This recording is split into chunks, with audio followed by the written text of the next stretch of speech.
Oi, gente!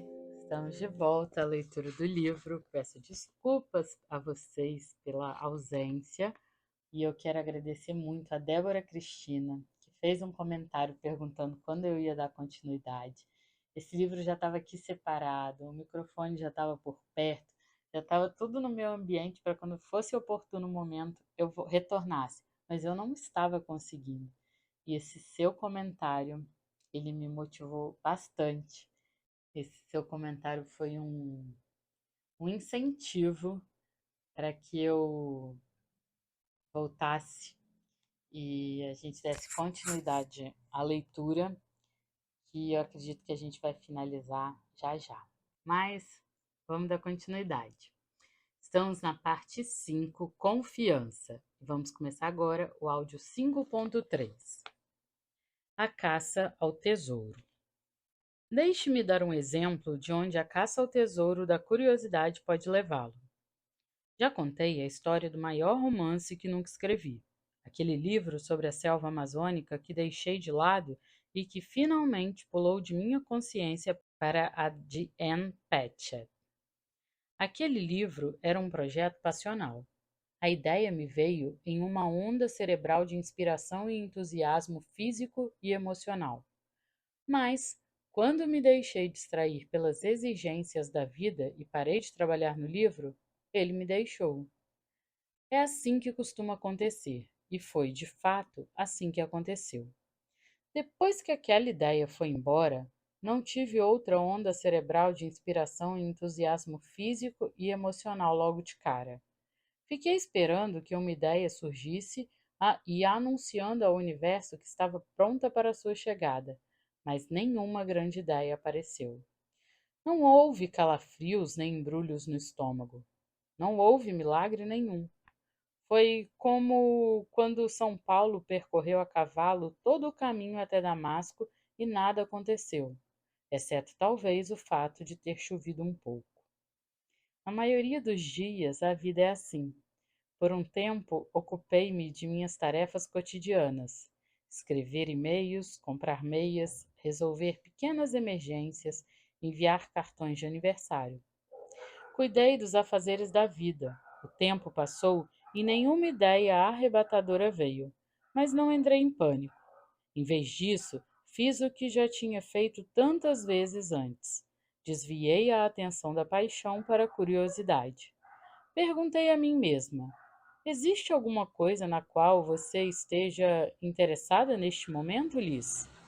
Qualquer coisa, mesmo que seja só um pouquinho, não importa quão pequena ou trivial. De fato existia. Jardinagem. Eu sei. Contenham os ânimos. Jardinagem. Eu tinha me mudado recentemente para uma cidadezinha no interior de Nova Jersey e comprado uma casa antiga com um belo quintal. Agora queria plantar um jardim naquele quintal. Aquele impulso me surpreendeu.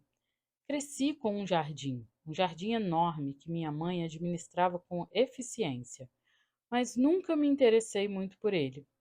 Como era uma criança preguiçosa, me empenhei muito em não aprender nada sobre jardinagem, apesar de todos os esforços de minha mãe para me ensinar.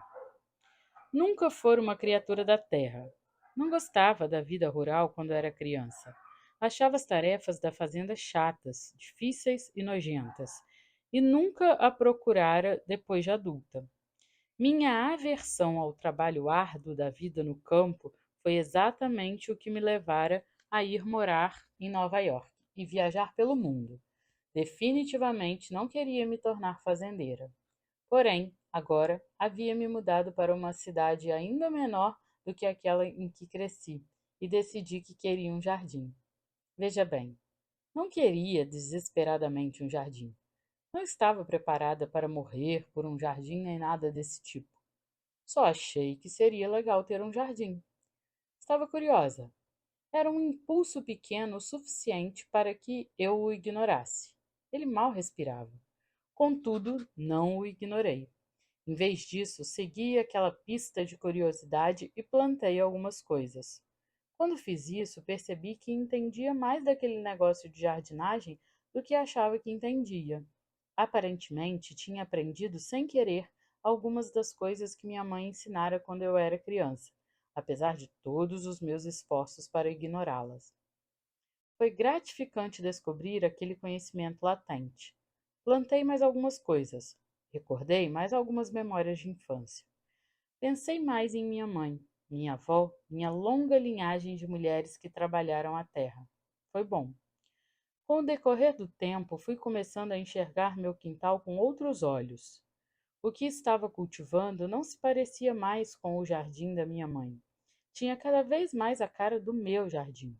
Por exemplo, diferentemente da minha mãe, que era excelente horticultora, eu não estava interessada em cultivar hortaliças. Estava ansiosa mesmo para pôr as mãos nas flores mais coloridas e chamativas que pudesse encontrar. Além disso, descobri que não queria apenas cultivar essas plantas. Também queria aprender mais sobre elas. Mais especificamente, queria saber de onde vinham. Aquelas íris que enfeitavam o meu quintal, por exemplo, qual era a sua origem? Após exatamente 1 minuto de pesquisa na internet, descobri que minhas íris não eram nativas de Nova Jersey, mas que, na verdade, eram originárias da Síria. Foi legal descobrir isso. Comecei a pesquisar mais. Os lilazes que cresciam em torno do meu terreno aparentemente descendiam de arbustos similares originários da Turquia. Minhas tulipas também eram de origem turca, embora graças à interferência holandesa houvesse grande diferença entre as tulipas selvagens da Turquia e as variedades ornamentais domesticadas que eu tinha em meu jardim. Meu corniço era da região, mas minha forsythia não, vinha do Japão. Minha glicínia também vinha de muito longe. O capitão de um navio inglês a levara da China para a Europa e os colonos britânicos a trouxeram para o Novo Mundo, bem recentemente, na verdade. Comecei a verificar as origens de cada uma das plantas em meu jardim e a tomar nota de tudo o que estava aprendendo. Minha curiosidade foi crescendo. O que me intrigava, percebi, não era tanto o jardim em si, mas a história botânica por trás dele. Um conto incrível e pouco conhecido de comércio, aventura e intriga internacional. Podia ser um livro, certo? Talvez. Continuei seguindo o rastro da curiosidade. Decidi confiar plenamente no meu fascínio. Decidi acreditar que estava interessado em todas essas trivialidades botânicas por uma boa razão. E dito e feito. Portentos e coincidências começaram a aparecer para mim, todos relacionados a esse meu novo interesse em história botânica. Topei com os livros certos, com as pessoas certas, com as oportunidades certas. Por exemplo, o especialista que precisei procurar para me informar melhor sobre a história dos musgos morava, por coincidência, a apenas alguns minutos da casa do meu avô no interior de Nova York. E um livro de 200 anos que eu havia herdado do meu bisavô continha a chave que eu estava procurando. Um personagem histórico cheio de vida, digno de ser floreado e inserido em um romance. Estava tudo bem ali na minha frente. Então comecei a enlouquecer um pouco com aquilo. Minha busca por mais informações sobre explorações botânicas acabou me levando a uma viagem ao redor do mundo. Do meu quintal em Nova Jersey às bibliotecas hortícolas da Inglaterra, das bibliotecas hortícolas da Inglaterra aos jardins fitoterápicos medievais da Holanda. Dos jardins fitoterápicos medievais da Holanda às cavernas cobertas de musgo da Polinésia Francesa. Após 3 anos de pesquisas, viagens e investigações, finalmente me sentei para começar a escrever A Assinatura de Todas as Coisas, um romance sobre uma família fictícia de exploradores botânicos do século XIX. Era um romance que eu nunca havia planejado escrever. Começou com quase nada. Não me joguei de cabeça naquele livro. Fui me aproximando aos poucos, uma pista após a outra, mas quando finalmente desviei o foco da caça ao tesouro e comecei a escrever, estava completamente apaixonada pela história das explorações botânicas no século XIX. 3 anos antes, nem sequer tinha ouvido falar de explorações botânicas do século XIX. Tudo o que eu queria era um jardinzinho em meu quintal, mas agora estava escrevendo uma história enorme sobre plantas, ciência, evolução, abolição, amor, perda e a jornada de uma mulher rumo à transcendência intelectual. E então funcionou. No entanto, só funcionou porque eu disse sim a todas as pistas de curiosidade que percebi à minha volta. Isso também é a grande magia. É a grande magia em uma escala mais contida, mais lenta, mas não se engane, ainda é a grande magia. Você só precisa aprender a confiar nela. Tudo se resume ao sim. É interessante. Os criadores que mais me inspiram, portanto, não são necessariamente os mais apaixonados, mas sim os mais curiosos. A curiosidade é o que nos mantém trabalhando de maneira constante, enquanto outras emoções mais inflamadas vêm e vão. Gosto do fato de Joyce Carol Oates escrever um novo romance a cada 3 minutos e sobre assuntos completamente diferentes, porque tantas coisas parecem fasciná-la. Gosto do fato de James Franco aceitar todos os papéis que quer, um dramático sério em um minuto, uma comédia rasgada no outro, porque reconhece que nem tudo o que faz precisa lhe render uma indicação ao Oscar. E gosto também do fato de, entre um papel e outro, Franco também se dedicar a outros interesses, à arte, à moda, aos estudos acadêmicos e à escrita. E suas atividades extracurriculares são boas? Não me importa. Acho legal ele fazer o que quer. Gosto do fato de Bruce Springsteen não apenas criar hinos para serem entoados por multidões em estádios lotados, mas também ter composto todo um álbum inspirado em um romance de John Steinbeck. Gosto do fato de Picasso também ter mexido com cerâmica. Certa vez ouvi o diretor Mike Nichols falar sobre sua prolífica carreira cinematográfica e dizer que sempre tinha se interessado muito por seus filmes mal-sucedidos. Toda vez que via um deles passar na TV de madrugada, sentava-se para assistir tudo de novo, algo que nunca fazia com seus sucessos. Assistia aqueles filmes com curiosidade, pensando: é tão interessante como esta cena não funcionou. Nenhuma vergonha nem desespero, apenas a sensação de que é tudo muito interessante. Do tipo, não é engraçado como às vezes as coisas funcionam e às vezes não? Às vezes acho que a diferença entre uma vida criativa atormentada e uma vida criativa tranquila não passa da diferença entre a palavra horrível e a palavra interessante. Afinal de contas, resultados interessantes são apenas resultados horríveis com o volume de drama drasticamente reduzido. Acho que muitas pessoas desistem de seguir uma vida criativa porque têm medo da palavra interessante. Minha professora de meditação preferida, Pema Chondron, disse certa vez que o maior problema que ela encontra na prática de meditação das pessoas é que elas desistem exatamente quando as coisas estão começando a ficar interessantes. Em outras palavras, desistem assim que as coisas deixam de ser fáceis, assim que aquilo se torna doloroso, chato ou perturbador. Desistem assim que veem algo em suas mentes que as assusta ou magoa. Então, acabam perdendo a parte boa, fantástica, transformadora. A parte em que você supera as dificuldades e penetra um novo universo em estado bruto e inexplorado dentro de si. E talvez seja assim com todos os aspectos importantes da vida. O que quer que você esteja buscando, o que quer que você esteja criando, tenha cuidado para não desistir cedo demais. Como adverte meu amigo pastor Rob Bell, não passe correndo pelas experiências e circunstâncias que mais podem transformá-lo. Não perca a coragem no momento em que as coisas deixarem de ser fáceis e gratificantes, porque esse é o momento em que o interessante começa. Fantasmas famintos. Você vai fracassar. É uma droga e eu odeio ter que dizer isso, mas é verdade. Você assumirá riscos criativos que muitas vezes não darão em nada. Certa vez joguei fora um livro inteiro que tinha escrito porque não deu certo. Trabalhei com afinco para terminá-lo, mas realmente não funcionou. Então acabei jogando fora. Não sei por que não deu certo. Como é que posso saber? Por acaso sou alguma espécie de médica legista de livros? Não tenho nenhum atestado com a causa do óbito. O negócio simplesmente não funcionou. Fico triste quando fracasso, decepcionada.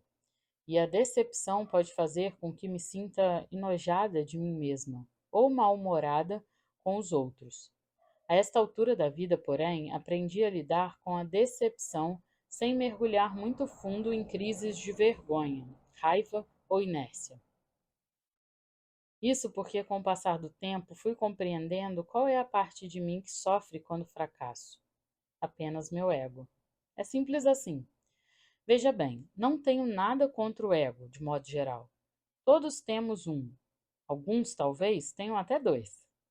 Assim como o medo é necessário para a sobrevivência humana, o ego também é essencial para nos fornecer os contornos fundamentais da individualidade, para nos ajudar a proclamar nossa personalidade, definir nossos desejos, entender nossas preferências e defender nossas fronteiras.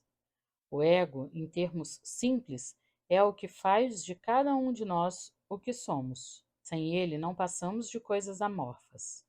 Portanto, como afirma a socióloga e escritora Martha Beck, não saia de casa sem ele. Mas não deixe que seu ego assuma completamente o controle da situação. Caso contrário, ele acabará com a festa. Seu ego é um excelente criado, mas é péssimo senhor, pois a única coisa que quer é receber recompensas, recompensas e mais recompensas. Como nunca há recompensas suficientes para satisfazê-lo, ele sempre ficará decepcionado. Se não for controlado, esse tipo de decepção pode acabar com você. Um ego desgovernado é o que os budistas chamam de fantasma faminto, sempre esfomeado, sempre uivando, carente e insaciável. Dentro de todos nós existe uma versão dessa fome. Todos nós temos aquela presença lunática que vive no fundo de nossas entranhas e se recusa a se satisfazer com o que quer que seja. Eu tenho, você tem, todos nós temos. O que me salva é o seguinte: sei que não sou apenas um ego, sou também uma alma. Eu sei que minha alma não está nem aí para as recompensas ou fracassos. Minha alma não é guiada por sonhos de louvor ou medo de críticas. Ela nem sequer possui uma linguagem para esse tipo de conceito. Quando cuido dela, minha alma é uma fonte de orientação muito mais ampla e fascinante do que meu ego jamais será, pois ela só deseja uma coisa: o encantamento. E como a criatividade é o caminho mais eficiente para o encantamento, é nela que me refugio. A criatividade alimenta minha alma e acalma o fantasma faminto, me salvando assim da parte mais perigosa de mim mesma. Então, sempre que aquela vozinha aguda de insatisfação surge dentro de mim, posso dizer: Ah, meu ego, aí está você, velho amigo. É a mesma coisa quando estou sendo criticada e me dou conta de que minha reação é me sentir insultada, angustiada e ficar na defensiva. É apenas meu ego se inflamando e testando seu poder. Nessas circunstâncias, aprendi a observar cuidadosamente minhas emoções acaloradas, mas tento não levá-las muito a sério, pois sei que foi só meu ego quem se feriu, nunca minha alma. É só meu ego que quer se vingar ou ganhar o maior prêmio. Ele é o único que quer começar uma guerra no Twitter contra um hater. Fica emburrado por causa de um insulto ou decide desistir, acreditando ter toda a razão em estar indignado, porque não alcancei o resultado que queria. Nesses momentos, sempre consigo estabilizar a vida retornando mais uma vez à minha alma. Pergunto a ela: E o que é que você quer, minha querida? A resposta é sempre a mesma: mais encantamento, por favor? Enquanto eu continuar seguindo nessa direção, rumo ao encantamento, sei que minha alma sempre estará bem, que é o que importa. E como a criatividade ainda é para mim a maneira mais eficaz de acessar o encantamento, é ela minha escolha. Escolho bloquear todas as distrações e os ruídos externos e internos, e sempre voltar à criatividade, pois, sem essa fonte de encantamento, sei que estou condenada. Sem ela, meu destino é vagar para sempre pelo mundo em um estado de perpétua insatisfação, nada além de um fantasma uivante, preso em um corpo feito de carne em lenta decomposição. E isso, para mim, não serve. Faça outra coisa. Então, como é que você se livra do fracasso e da vergonha para seguir levando uma vida criativa? Em primeiro lugar, perdoe-se. Se fez alguma coisa que não deu certo, deixe para lá. Lembre-se de que você é apenas um principiante, ainda que esteja trabalhando em sua arte há 50 anos. Aqui somos todos principiantes e morreremos todos principiantes. Então, deixe para lá. Esqueça o último projeto e vá procurar o próximo de coração aberto. Quando eu escrevia para a revista GQ, meu editor-chefe, Art Cooper, certa vez pegou para ler um artigo no qual eu vinha trabalhando havia 5 meses, um relato aprofundado de uma viagem à Sérvia, que lidava com questões políticas e que, aliás, custou uma pequena fortuna à revista. Uma hora depois, ele voltou e me disse o seguinte: isso não está nada bom e nunca vai ficar. Parece que você não tem capacidade para escrever essa história. Não quero que perca nem mais um minuto nisso. Passe imediatamente ao próximo projeto. O que foi bastante abrupto e chocante, mas, minha nossa, que eficiência! Obediente, seguia adiante. Adiante, adiante, adiante. Sempre adiante. Não pare, siga em frente. O que quer que você faça, tente não ficar pensando muito em seus fracassos. Você não precisa realizar autópsias em seus desastres. Não precisa saber o que tudo aquilo significa. Lembre-se de que os deuses da criatividade não são obrigados a nos dar explicações para nada. Aceite sua decepção, reconheça-a pelo que é e siga em frente. Faça a picadinha do fracasso e use-o como isca para tentar fisgar outro projeto. Pode ser que um dia tudo passe a fazer sentido, porque você precisou passar por toda essa bagunça para chegar a um lugar melhor. Ou talvez nunca venha a fazer sentido. Que seja, siga em frente assim mesmo. O que quer que aconteça, mantenha-se ocupado. Sempre sigo este sábio conselho de Robert Burton, estudioso do século XVII, a respeito de como sobreviver à melancolia. Não fique isolado, não fique parado. Encontre algo para fazer, qualquer coisa, mesmo que seja um tipo completamente diferente de trabalho criativo, só para esquecer a angústia e a pressão.